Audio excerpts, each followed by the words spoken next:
శ్లోకాలు ఎన్ని ఉంటాయంటే 760 శ్లోకాలు ఉంటాయి తమ్ముడు. తర్వాత అధ్యయనాలు వచ్చి 18 అధ్యయనాలు ఉంటాయి భగవద్గీతలో. ఇప్పుడు మనకు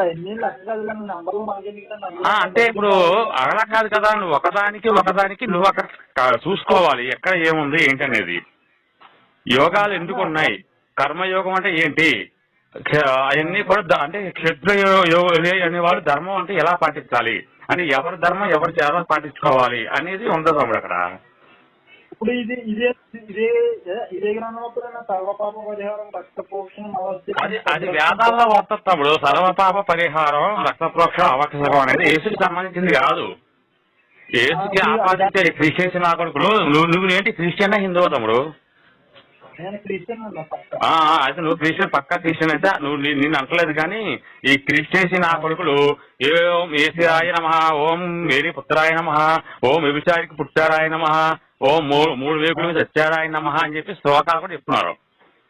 ఓం కొరడాలతో కొట్టారాయ నమః అంటున్నారు. మరి అలా అవి కూడా ఉన్నాయి మా దగ్గర. మరి పాంప్లెట్లు తెలుసా నీకు? చెప్పు.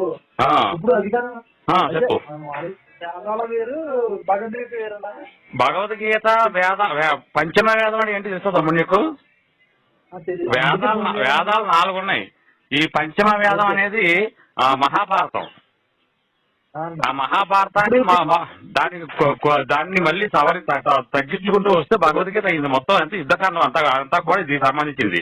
ఏది జ్ఞానబోధకు సంబంధించింది భగవద్గీత. జ్ఞానబోధ అంటుందండి. జ్ఞానబోధ పొద కాదు, జ్ఞానబోధ. భగవద్గీత యథాతథంలో ఉంటుందా? యథాతథంలో భగవద్గీత ఒరిజినల్ భగవద్గీత తీసుకో. ఈ ఎవరో ఇస్కాన్ వాళ్ళు రాసిన తప్పు రాసినారో అలాంటివి తీసుకోకు. అలాంటి తీసుకుంటే ఇలాంటి ఒకటి వస్తాయి నీకు.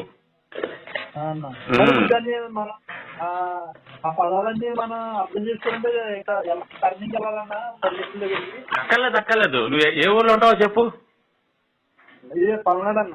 పల్నాడు కదా, నీకు ఒక నెంబర్ ఇస్తాను. ఆ నెంబర్కి ఫోన్ చేసి భగవద్గీత శ్లోకాలు ఈ రకంగా ఏమైనా అర్థమయ్యేలా చెప్పమని చెప్పి అన్నావనుకో, వాళ్ళు చెప్తారు. మామూలుగా మాట్లాడుతాను నేనంటే ఏం కాదు. కానీ ఇప్పుడు ఇలా యూట్యూబ్ లో నేను ఎక్కువ ఖాళీ ఉన్న టైంలో యూట్యూబ్ టైంలో ఎక్కువ చూడటం వల్ల ఇస్తే నా మతం గొప్పదని ఒకడు, నా మతం గొప్పదని ఒకడు అలాగే పోట్లాడుకున్నారు. కానీ ఏది నిజమో ఎవడో తెలుసుకుంటలేదు. నువ్వు తెలుసుకున్నావా? అందుకోసం నేను ఏం చెప్తున్నానంటే బైబుల్ చదువుతానే ఈ మా భగవద్గీత చదువుతాను. నువ్వు భగవద్గీత చదివితే బైబిల్ పక్కన పాడేస్తావు తమ్ముడు. ఎప్పుడో పాడేసావు. భగవద్గీత చదవట్లేదు సరిగ్గా. అందులో నువ్వు ఒకటేంటంటే తప్పులు వెతుకుతూ చదవుతూ కూడా తప్పమ్మా. ఇప్పుడు పర్లపల్లి ఏరియా తప్పులు చూసి ఎవరో చదవకూడదు. ఎందుకంటే అర్థం కదా అందులో తప్పులు ఉన్న చోట తప్పులు చదువు. తప్పులు ఏదో తప్పులు వెతికామనుకో తప్పులే కనబడతాయి, ఇంకేం కనబడదు. అవునవును. ఇప్పుడు మనిషిని చూసి మనం తప్పు మీద వాళ్ళు చెప్తే తప్పు ఏమంటారండి. అది అనేది ఇప్పుడు బైబిల్ ఉందనుకో, బైబిల్ మొత్తం కూడా వ్యభిచారం ఎక్కువగా ఉంది. వ్యభిచార భాష ఎక్కువగా ఉంది. డిబేట్కి వస్తానన్నాడు, ఇంతమంది రాలేదు. ఇక్కడ ఫోన్ చెప్పి ఫోన్ కూడా ఎత్తరా. మరి అదే మరి బైబిల్ చదివాక ఎలా కొట్టారండి? డిబేట్ పెట్టన్నా వస్తా అన్నాడు, పెడితే పారిపోయాడు. రాని కూడా రాలేదు. మళ్ళీ కనీసం తప్పని ఫోన్ చేయలేదన్న అసలు డిబేట్ అన్నా. అయితే చాలా సార్లు ఫోన్ చేశా, నువ్వు డిబేట్ కి వస్తానన్నా అన్నా, నాకు డ్యూటీ ఉందన్నా అన్నావు, గుర్తుందే మర్చిపోయావా? అంత ప్రామిస్ ఫోన్ రాలేదన్నా. కావాలంటే ఏదన్నా మీ దగ్గర ఏదన్నా ఈ రోజు పెడదాం వస్తావా మరి? అన్నా నేను డ్యూటీకి వెళ్ళిపోతాను. నిజే చెప్తుంటాడు ఎప్పుడు అడిగినా డ్యూటీ అంటాడు. ఒకసారి నిజంగా నాకు ఫోన్ చేయలేదు. కనీసం నేను కూడా మీకు ఫోన్ చేయలేదు. నేను డెబిట్కి వస్తానన్న విషయం ఫోన్ చేయలేదు. కావాల్సి ఎప్పుడు వస్తావు డిబేట్ అంటే మీ అంత జ్ఞానంగా చదువుకోలేదు కదా. కావాల్సి చదివిన పంపిస్తాను. పోనీ నా ఫోన్ చెప్పు. వాళ్ళ నెంబర్ లైన్ లో కలిసి ఇప్పుడే కలిసి లైన్ లో అది తెలుసుకోవాలి. నాకు తెలియదు కదా. అయ్యో మళ్ళీ మాట మార్చేస్తా. మీరు దగ్గర నిలబడినప్పుడు మీరు భయపడవలసిన నేను భయపడవలసిన ఉండదు కదా. అందుకే నువ్వు లైన్ లో కలిపో. ఎవరున్నారో నువ్వు లైన్ లో కలిపి నేను తెలుసుకుంటాను అన్న. కరెక్ట్ అన్నప్పుడు నేను ఎవరైనా చెప్పగలను. నాకు తెలిసప్పుడు ఇదంతా నువ్వు చెప్తేనే కదా. బైబిల్ చదివినా చదవలేదా? అన్న చెప్తుంది. నాకంత ఖాళీ కూడా లేదు. నేను అటు ఈగా బైబిల్ ఖాళీ లేనాడు హిందూ గ్రంథాలు నీకు ఎందుకు అన్న? నిన్న ఇప్పుడు ప్రవీణ్ ఉన్నాడన్న, నువ్వు ఉన్నావు, గోపి అన్న. ఇప్పుడు మీరు అందరూ కూడా తెచ్చుకోకుండా పెట్టేశారు అది యూట్యూబ్ ఛానల్. యూట్యూబ్ ఛానల్ తెలుసుకోవాలా నేనే ఏం తెలుసుకోవాలా? బైబిల్ కోసం మాట్లాడుతున్నా, ఏమో భగవద్గీత కోసం మాట్లాడుతున్నావు కదన్నా, నేను తెలుసుకో. భగవద్గీత మాట్లాడండి, ఆ రికార్డ్ పెట్టినా భగవద్గీత గురించి మాట్లాడండి. 1-2 శ్లోకాలు నాకు తెలిసి చెప్పుకుంటాను, భగవద్గీత మొత్తం తెలుసని చెప్పలేదే. మరి అవునన్నా, నేను అలా తెలుసుకున్నామని కదా అన్నప్పుడు ప్రయత్నిస్తున్నావా? ఏంటంటే నువ్వు బైబిల్ నువ్వు నమ్మే గ్రంథం నువ్వు తెలుసుకోవాలి ఫస్ట్. వేరేవాడి గ్రంథం నీకెందుకు? నువ్వు మొత్తం చదివితే ఒక నిమిషం చదివితే అర్థమైంది, కానీ నువ్వు అసలు అది చదవకుండా ఇది చదవకుండా ఇది ఏం అర్థమైంది నీకు? అవునన్నా, బైబిల్ నేను రెండు ఏదేమో తెలుసుకుంటారా? నీ బైబిల్ నమ్మను, నేను భగవద్గీత నమ్మను, రెండు తెలియదు. క్రిస్టియన్ అయితే నువ్వు బైబిల్ నమ్మకపోతే నరకానికి వెళ్ళిపోతావు. అవునన్నా, ప్రజెంట్ అయితే క్రిస్టియన్ బాప్తిజం తీసుకుని యేసు రక్తాన్ని నేను స్వీకరిస్తే ఆయన దేవుడు నమ్మితే అప్పుడు నేను క్రిస్టియన్ అవుతాను కదన్నా. ఇప్పుడు నువ్వు బాప్తిజం తీసుకోలేదు, యేసుని నమ్మలేదా? ఇంకా నమ్మలేదు. నేను ఇది తెలుసుకుంటాను, ఏదేమో తెలుసుకుంటాను. అప్పుడు నేను భగవద్గీత కావాలా బైబిల్ ఇంతకుముందు నేను పక్కా క్రిస్టియన్ అన్నావు, మళ్ళీ మార్చేసావు మాట. పక్క క్రిస్టియన్ అన్నా, మరి పుట్టిన క్రిస్టియన్ లో పుట్టాను కదా, నాకు క్రిస్టియన్ అవుతాను. మరి క్రిస్టియన్ అయితే కానీ మరి మళ్ళీ ఇంకా యేసుని నమ్ముకోవడం ఏముంది? నువ్వు క్రిస్టియనే ఇంకా. ఎలాగవుతుంది అన్న? ఇప్పుడు హిందూ అని చెప్పేసి హిందువులో పుట్టాడని చెప్పి హిందూ అయిపోతారా? మరి మా ప్రకారం అంటే హిందూ పుట్టి హిందూ అయిపోతాడు. అలాగైతే నేను హిందువులు అయితే, ఎందుకంటే సర్టిఫికెట్ లో కూడా ఒక నిమిషం, సర్టిఫికెట్ లో కూడా పుట్టంగానే తండ్రి పేరు రాసేటప్పుడే కొడుకు పేరు కూడా హిందూ అని పేరు రాస్తారు. ఇప్పుడు నేను హిందువులు అయితే, ఎందుకంటే నేను స్కాలర్షిప్ పెట్టుకోవాలన్నా నేను హిందూ, మీ మతం ఏంటంటే హిందూ అనే రాస్తాను ఎక్కడైనా నేను కూడా. రాసుకో, దానికి మేమేం చేస్తాం కానీ మోసం చేయడం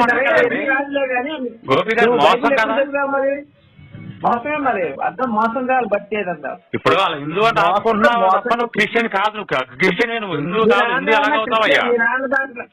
మీ నాన్న దాంట్లో క్రిస్టియన్ ఉంటే నువ్వు హిందూ అయిపోతావు, అదేందో మరి నాకు తెలియలేదు. మా నాన్న దాంట్లో కూడా క్రిస్టియన్ ఉన్నదన్న, హిందూ అని తరతరాలుగా మోసం చేస్తారు. క్రిస్టియన్ అయితే బీసీసీ అని ఎత్తుకోలే, హిందూ అయితే హిందూ అని ఎత్తుకోవాలి. అయినా మనకి లక్షలతో పని ఎత్తుకున్నా దేవుడు కావాలి, సతీ దేవుడు కావాలి, ఎవరు ఏ దేవుడు కావాలి, ఆ దేవుడికి కావాలంటే అందులోకి వెళ్తాం. మతం సర్టిఫికేట్ లో మార్చుకున్నంత మాత్రం రాసుకుని మనం మోక్షం ఎంతకీ వయసు ఎంత తమ్ముడు?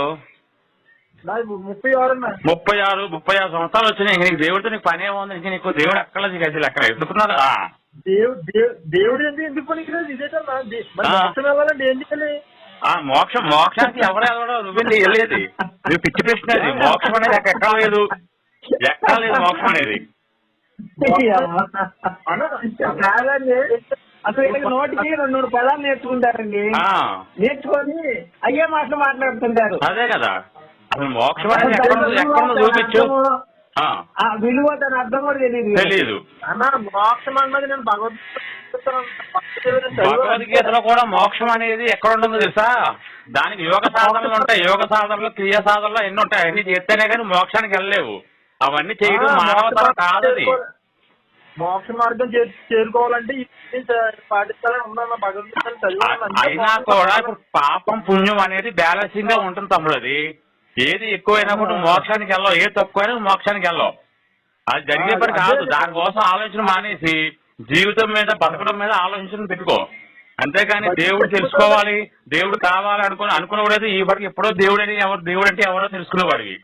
నువ్వు ఇన్ని 35 సంవత్సరాలు పెట్టుకొని నువ్వు హిందువునని చెప్పి సర్టిఫికేట్ లో కూడా మార్చుకోకుండా హిందువులను సంతకం పెడుతూ ఇంత రిజర్వేషన్ దొబ్బుతున్నావే, సిగ్గనిపించట్లేదా నీకు? మీ నాన్నకనే, మీ నాన్న కూడా హిందువే అంటున్నావు. అన్న దేనికి సిగ్గన్నా, మాకు కనిపించారు కదన్నా. ఇప్పుడు మనం సర్టిఫికేట్ సరే ఉంది, మనకు కావాల్సిన దేవుడు ఎవరు? ఆ దేవుడు తప్పయ్యా, అది మోసం. ఇప్పుడు మనిషి చెప్పేదనా అర్థం కాదు.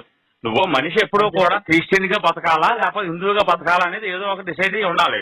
నేనున్నాను, మా తాతలు ముత్తాతలకు అందరూ హిందువుల్ని, మాకు రిజర్వేషన్ లో ఉన్నా లేకపోయినా మా సంబంధం మేము హిందువులము. కానీ మీరు అలా కాదు, క్రిస్టియన్ గా మారి హిందువునే సంతకం పెడతా అని చెప్పి నువ్వే అన్నావు. మరి హిందువునే సంతకం పెట్టడం తప్పు కదా, మరి అది మోసం కదా? రిజర్వేషన్ దొబ్బుతున్నావే, సిగ్గులేదా? మోసం ఎందుకు అవుతున్నా? మరి మోసమే, జనాలు మోసం చేస్తున్నావు నువ్వు, ప్రభుత్వాన్ని మోసం చేస్తున్నావు, రాజ్యాంగాన్ని మోసం చేస్తున్నావు నువ్వు. రాజ్యాంగం ప్రకారం మా మతం మారిన వాడు కంపల్సరీ నువ్వు రిజర్వేషన్ మార్చుకోవాలి. నేను ఏం మతం మారలేదన్న, మతం అంటే మతం చెప్పాం కదా, నువ్వు యేసుని నమ్ముకున్నాక నువ్వు క్రిస్టియన్ అవుతావు. అది క్రిస్టియన్ అనేది మతం కాదు, మార్గం అని ఉంది. మతం అని ఎక్కడ లేదు. మార్గం అని ఎవరు చెప్పాడు? కావాలని రాజ్యాంగం చెక్ చేసుకో. ఈ క్రిస్టియన్సీ అనేది మతమే క్లియర్ గా మతం అని లేదు. మా బైబిల్లో ఎన్నోసార్లు చూపితే మతం అనేది. మతం చూపించాను ఒకసారి నేనంటే రైట్, అలాగ అడిగావు, బాగుంది. ఇప్పుడు నేను ఒక వాక్యం చెప్తాను, ఆ వాక్యం చదువు. మరి అది మతం కాదు మార్గం అని చెప్పేది అంటావా, లేకపోతే యేసు మతం కోసం చచ్చిపోలేదు మార్గం కోసం చచ్చిపోయాడు అని చెప్పేది అంటావా? నేను నీకు వాక్యాలు చూపిస్తాను నీకు. ఏసు ఏమన్నాడంటే నేనే మార్గము సత్యము జీవము అంటాడు. అది అనలేదు. నలుగురు తాగుబోతులు రాసుకున్నది అలాగే రాస్తారు. జీవము ప్రాణము మానము అని రాస్తారు. మానవాల జీవాల ప్రాణాలు ఏమి లేవు ఇక్కడ. ఒక నిమిషం ఉండు, నువ్వు వాక్యం చూపించమన్నా చూపిస్తాను. అన్న ఒకసారి నా మాట చిన్న డౌట్ నీతో పోతే క్రిస్టియన్ వల్ల నేను అంటే మెజారిటీ పరంగా చూసుకుంటే క్రిస్టియన్ వల్లే మన దేశానికి కూడా స్వాతంత్రం త్వరగా వచ్చిందన్న. క్రిస్టియన్స్ వల్ల స్వాతంత్రం వచ్చిందా నీకు? అవునన్నా. బ్రిటిష్ వాళ్ళు ఇచ్చారా? బాగా చదువుతాను. అదే బ్రిటిష్ వాళ్ళు ఇచ్చారు నీకు స్వాతంత్రాన్ని. స్వాతంత్రం వాళ్ళు ఇవ్వలేదు. క్రిస్టియన్ మతం ఉన్న ఒక అతను క్రిస్టియన్ వల్ల ఒక ఆయన వల్ల మనకు స్వతంత్రం కూడా చాలా త్వరగా వచ్చింది. అంటే మనం మిగతా వాళ్ళు అల్లుడు చూస్తాం, వీళ్ళందరూ ఏం చేశారు? కబడ్డీ క్రికెట్ ఆడుతూ కూర్చున్నారా? యుద్ధ చేయడం మానేసి హిస్టరీ చదవండి ఒకసారి. హిస్టరీ మాకు తెలుసు, హిస్టరీ మాకు తెలుసులే కానీ మన గాంధీజీ గారికి సలహా ఇచ్చింది ఎవరనుకుంటున్నారు? ఒక బ్రిటిష్ అయినా నిజమైన క్రైస్తవుడు. దొంగ క్రైస్తవులు ఉంటారు, నిజ క్రైస్తవులు ఉంటారు. దొంగ ఏంటి మీకు స్వతంత్రం రావాలంటే మా బ్రిటిష్ వాళ్ళు తరిమి కొట్టండి, అప్పుడు మీకు స్వతంత్రం వస్తుందని చెప్పారా? అలా కాదు, మీరు సొంతంగా పార్టీ పెట్టుకుంటే అప్పుడు మీకు త్వరగా మీరు సాధించగలరని చెప్పి సలహా ఇచ్చాడు ఎవరో నిజమైన క్రైస్తవుడు ఏవో గారు. ఆయన కాబట్టి ఎప్పుడు చెప్పండి గాంధీజీ గారు కూడా. గాంధీజీ గారు అన్నారు కదన్నా, రక్తంతో జరిగితే ఆయనే విముక్తి మూర్తి యేసుక్రీస్తు అని ఆయన రాశాడు కదన్నా. స్వామి వివేకానంద రాశాడు, గాంధీ గారు రాశారు, వివేకానంద కూడా రాశాడా ఈ విషయంలో? ముక్తి చేరుకోవాలంటే ఏసు మార్గంలో మేము రాశాడు. అంతే, ఏసు ఒక్కడే దిక్కు దివానా, ఇంకెవరు లేరైతే. ఎవరు లేరని రాశారు కదా పర్టికులర్ గా. వాళ్ళ ముందు మన గోరు ముక్కు సమాధానం. నువ్వు గోరు ముక్కతో నువ్వు సమానం కాదేమో కానీ మాకు అంత అవసరం లేదు. ఎందుకంటే నీకు ఇంత జ్ఞానం ఉందంటే నాకు అర్థమైంది. ఒకసారి మతం అనేది లేదంటావు కదా, ఒకసారి చదువు. ఒకసారి ఎస్తేరు 8:17 చదువు. రాజు చేసిన చదువుతున్నావా లేదా? రాజు ఎస్తేరు 8:17.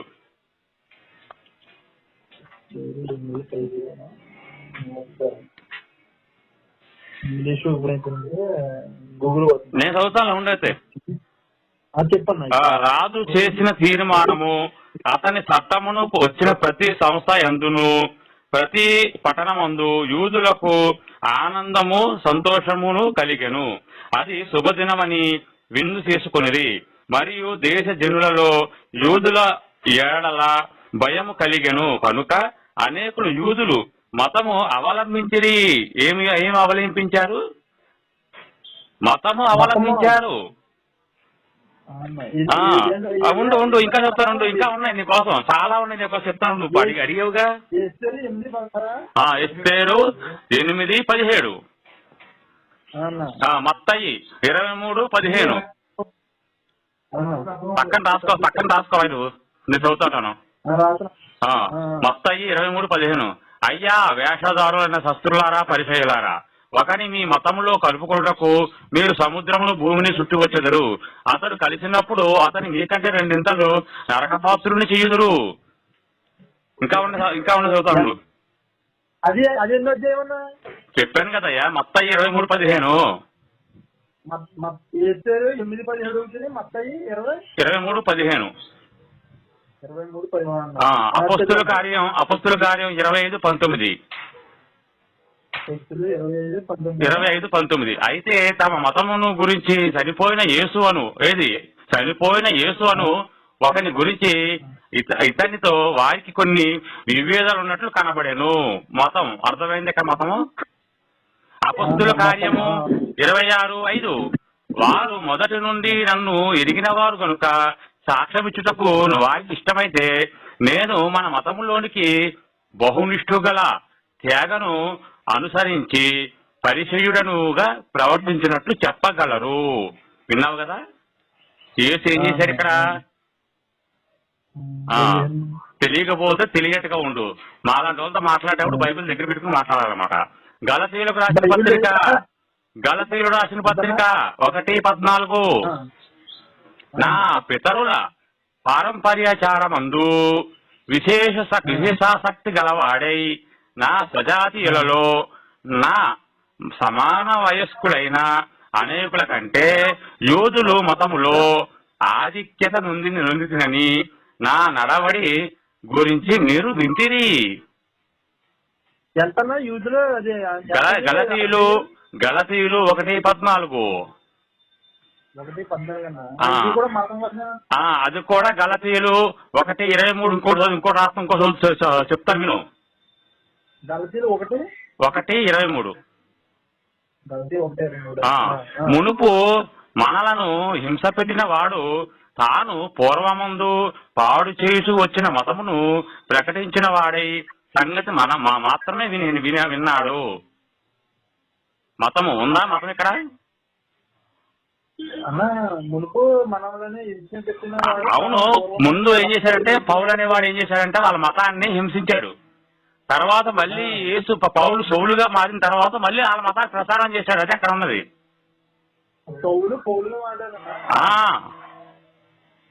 ఇంకోటి గలతీయులు అవును అదే అనేది.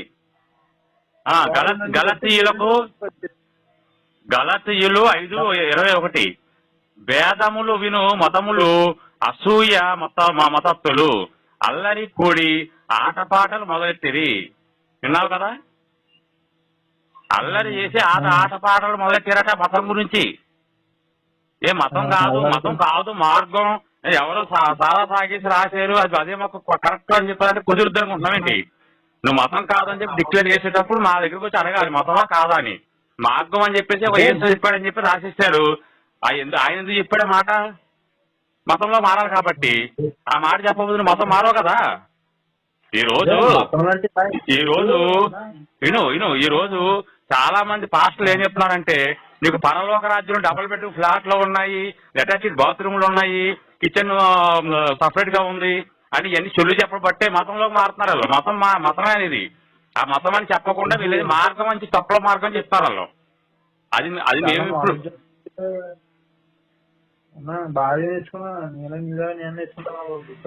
బాబు ఇది నేర్చుకోవడం అంటారు తమ్ముడు. దీన్ని తెలుసుకోవడం అంటారు.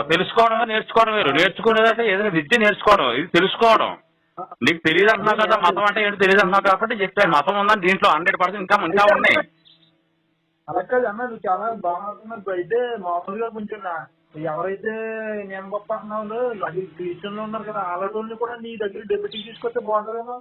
తీసుకురా, ఎవరు తీసుకుంటారు? నువ్వే రావట్లేదు. ఇంకా కాలేజీకి వస్తారు. ఇదేంటన్నా నాకు తెలిస్తే నేను వచ్చి నీకు పూర్తిగా తెలియనప్పుడు దాంట్లోకి ఎలాగ వెళ్ళావు నాకు చెప్పు. నువ్వు దాంట్లోకి ఎందుకు వెళ్ళావు? నువ్వు చదువుతా ఉంటే డౌట్లు వచ్చినాయి కదా. చదువుతా ఉంటే డౌట్లు వస్తే పాస్టర్ అడగాలి అన్నాడు. అప్పుడు ఏమంటాడంటే నీకు సాధారణ పట్టిందిరా, నువ్వు పనికిరావు క్రిస్టియన్స్లోకి అంటావు. నువ్వు అంటాడు అప్పుడు ఏం చేస్తావు? అలాగే ఇప్పుడు అడగండి నాకు డౌట్ క్లియర్ చేస్తారు. అంటే భగవద్గీతలో అడిగాను డౌట్ అడిగింది. భగవద్గీత డౌట్లు ఎవరిని అడిగావు? నిండి అడిగాను కదా ఇందాక. నన్ను అడిగితే నేను చెప్తాను అనలేదు కదా. నీకు భగవద్గీత డౌట్లు చెప్తాను అనలేదు కదా. నాకు బైబిల్ అంటే చాలా ఇష్టం. బైబిల్ మీద బాగా పట్టు ఎక్కువ ఉంది. బైబిల్ బాగా చదివే నేను. తర్వాత మంచి అద్భుతమైన వాక్యం చెప్తాను. కాకపోతే ఆ వాక్యం నువ్వే చదవాలి. చదవను మరి. నేను భూమి మీదకి వచ్చింది అగ్గి వెయ్య వచ్చిందనే కానీ సమాధాన పరచుటకు రాలేదు. తల్లికి కూతుళ్ళకి అదిగో మళ్ళీ ఎక్కడ అంటావు? నాకు అక్కడ కాలిపోతుంది మరి. బైబిల్ ఎక్కడంటే ఎన్నో అధ్యాయం అన్నాను. అదే మరి అనేది. బైబిల్ మొత్తం అవపోషణ పట్టేశాను, ఆ బైబిల్ అంతా చదివేసాను, యేసు నమ్మేసుకున్నాను అని చెప్పి అన్నవాడికి ఈ మతంలో ఇది కూడా తెలియదు వాక్యం. ఏంటయ్యా బాబు? సరే పర్లేదు.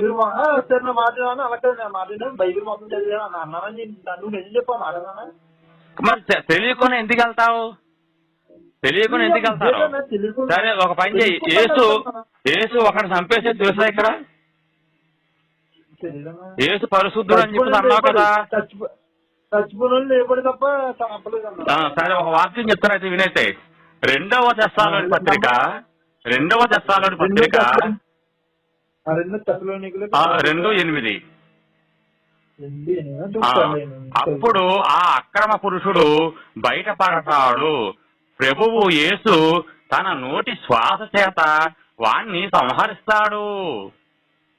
సంహరించాడు అని లేదన్నా, సంహరిస్తాడు. సంహారం అంటే ఏంటి? చంపేయడమే కదా. అయినా ఇదేంటయ్యా, మీ యేసుకి కాలుగేట్ కానీ లేకపోతే క్లోజప్ కానీ పట్టుకెళ్ళి ఇవ్వచ్చు కదా. అంత నోటి కంపుతో ఆ ఎదురు చంపడం ఏంటి దగ్గర కానీ?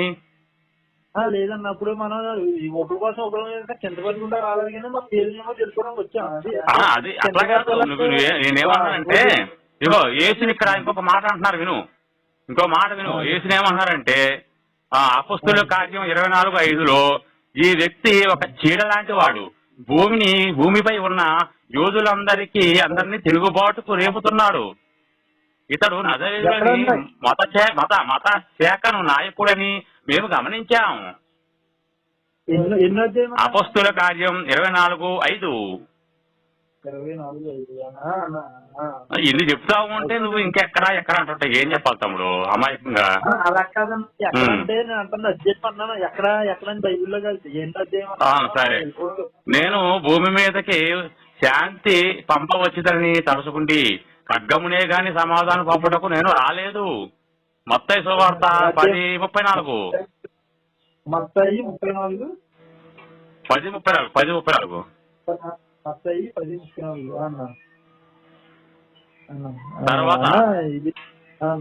తర్వాత లూకా 12:49 నుంచి 53 వరకు.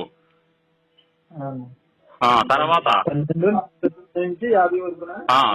లూకా 14:26. తల్లినైనను తండ్రినైనను ద్వేషించుకుంటే నా శిష్యుడు కానేరడు. తల్లిని తండ్రిని కూడా చంపేయమంటున్నాడు, ద్వేషించమంటున్నాడు, అసహించుకోమంటున్నాడు. చిచ్చి నువ్వెంత, నీ బతికెంత, నా ఏసై ముఖ్యం అనాలి అక్కడ. మరి అంటావా నువ్వు? అంటావా మరి? అది అన్నా, మరి ఇప్పుడు తండ్రి ఆ మాట ఎందుకన్నారంటే, నేను అడిగాను ఈ డౌట్ ఆల్రెడీ. ఆ మాట ఎందుకన్నారంటే, ఇప్పుడు దేవుడి పనికై నువ్వు చేస్తున్నప్పుడు ఇంకొక పని నీకు అడ్డం వస్తుంది, మరి అప్పుడు దేవుడితో నువ్వు సాహసం చేయగలవా? రెండోది ఏంటంటే, ఇంకో పని అడ్డం వస్తుంది అంటే ఆ పని మానుకో. కానీ తల్లిని తండ్రిని ద్వేషించమంటారు, దరిద్రం కాకపోతే ప్రేమించమంటారు. ఇప్పుడు అవునయ్యా, దేవుడికి పని ఏంటి? నాకు ఒక మాట చెప్పు, దేవుడికి పని ఏంటి? మనం చేయాల్సిన పని దేవుడికి ఏంటి? నాకు అది చెప్పు అని. దేవుడికి పని చేయడం ఏంటన్నా, ఇప్పుడు ఇదిగో ఇలాగ ఇప్పుడు అవును. ఇప్పుడు నువ్వు వెళ్తే ఏం చేస్తావు? చర్చికి వెళ్తావు, 2 వాక్యాలు వింటావు, 1000 రూపాయలు 500 రూపాయలు పాస్టర్ సమర్పించుకుంటా వస్తావు. మరి అంతవరకు ఆ దేవుడి కార్యం అయిపోయింది. తర్వాత అమ్మనే నాన్నని ప్రేమించొద్దు అని చెప్పారంటే జీవితాంతం కూడా ప్రేమించకుండా, కనీసం పిల్లలను కూడా ప్రేమించకుండా ఏంటి బతుకు, ఏంటి జీవితం? ఏం మనుషులయ్యా మీరు? అలా మాట్లాడినా ఒకవేళ నిజంగా మాట్లాడుంటే మరి నీ తల్లి తండ్రిని సన్మానించిన దేవుడు ఎందుకు? అది గొప్ప విషయం కాదు. సన్మానం అక్కడ 2 మాటలు మాట్లాడారు. అక్కడికక్కడ బైబిల్లో తమ్ముడు అది ఎక్కడ పాత నిబంధనలో ఉంది, కొత్త నిబంధనలు లేదు. తల్లిని తండ్రిని ద్వేషించేవాడు నరకపాత్రలో నరకానికి వెళ్తాడని చెప్పి రాస్తుంది దాంట్లో. కొత్త నిబంధనలో కూడా అవును మరి ఇది ఎక్కడ ఉంది? ఇది ఎందుకు అని చెప్పు పోనీ. అది ఉంది కరెక్టే, ఇది ఎందుకు ఉంది మరి? అదైనా ఉండాలి, ఇదైనా ఉండాలి. అంటే అప్పుడు వచ్చి నువ్వు ఇప్పుడు దేవుడి కోసం ఈ పనిగా ఆటంకూడదు కదా. దేవుడి పని ఏంటి చెప్పు నాకు? దేవుడి పని ఏంటి అంటున్నా నేను.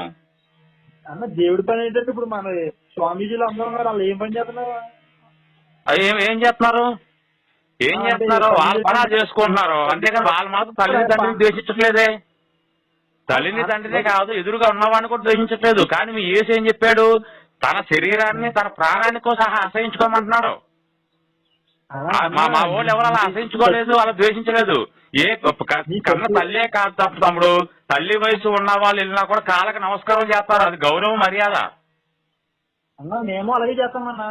అది బైబిల్ ఒప్పుకోదు తమ్ముడు, బైబిల్ అలా ఒప్పుకోదు. మరి నువ్వు బైబిల్కి పనికిరావు, భగవద్గీతకి పనికిరావు, దేనికి పనికిరావు. నువ్వు నీ జీవితం అంతా సంఘానికి పోయినట్టే నువ్వు.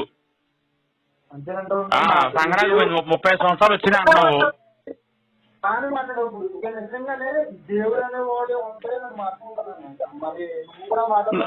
నువ్వు అలాగే ఉండు, నువ్వు ఇలాగే ఉన్నావు అనుకో, నేను దేవుడు కూడా మార్చాడు నిన్ను. ఎందుకు మారుతారు? మాలాంటి వాళ్ళు ఎన్ని చెప్పినా వినిపించుకోవు.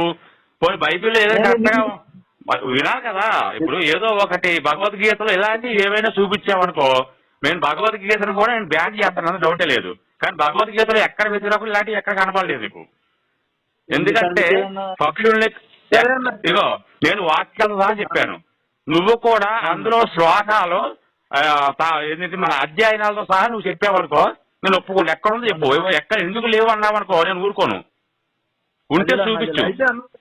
అయితే చిన్న క్వశ్చన్ అన్న, నీది సొంత నెంబర్ ఇయ్యి. నాకు తెలిసిన ఒక ఆయన ఉన్నారు, ఆయన కూడా ఇలాగా ముందు అంటే ఇలాగా మా క్రైస్తవుని యేసుప్రభుని ఇలాగా దూషించి అదే మామూలు అన్ని గ్రంథాలు ఉంటాయి కదా, ఇప్పుడు భగవద్గీతని, వేదాలని, ఉపనిషత్తులు ఉంటాయి కదా, ఇవన్నీ చదివైనా తర్వాత బైబిల్ అన్ని చదివి యేసుప్రభుని నమ్ముకున్నాడు. ఇప్పుడు ఆయన యేసుప్రభుని నమ్ముకున్నప్పుడు ఎవరు చెప్తాను విను. ఆయనకి ఏమన్నా మీరు చెప్తా సమాధానం ఆయన చేస్తే నీకు అందరూ చెప్తాను. కానీ ఒక మాట విను, ఇక్కడ చాలా సింపుల్ గా చెప్తాను విను. మనిషి ఎప్పుడూ కూడా లగ్జరీ లైఫ్ కు మొదలెట్టాడు. లగ్జరీ లైఫ్ అంటే ఏంటి?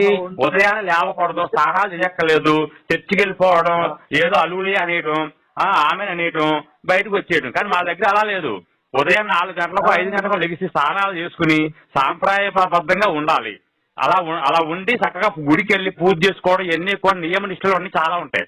ఇవన్నీ పాటించడం వాళ్ళ వల్ల కాక కొంతమంది పనికిమాల వాళ్ళు ఏం చేస్తారంటే అదేదో బాగుంది కదా అని చెప్పి అందరూ దిగుతారే తప్ప లగ్జరీ లైఫ్ అలవాటు పడ్డ ఎదవలు ఎవరైనా ఇలా తయారవుతారు. వాళ్ళకి ఎంతసేపు సుఖం కావాలి, సంతోషం, మంచి ఏంటి చెడు ఏంటి గమనించిన వాళ్ళు ఈ మాయలో పడిపోయారు. ఇప్పుడు మరి అమెరికా వాళ్ళు కూడా అమెరికా వాళ్ళు కూడా బట్టలు ఇప్పేసుకుని రోడ్డు మీద తిరుగుతున్నారు కదా, మనం కూడా తిరుగుతామండి మరి బట్టలు ఇప్పేసుకుని. అమెరికా వాళ్ళు సిరువులు మెల్ల వేసుకుని నూడ్ ఫిల్మ్స్ చెప్తున్నారు. వాళ్ళ చేద్దాం మనం కూడా మెల్ల సిరువులు వేసుకున్నది. తర్వాత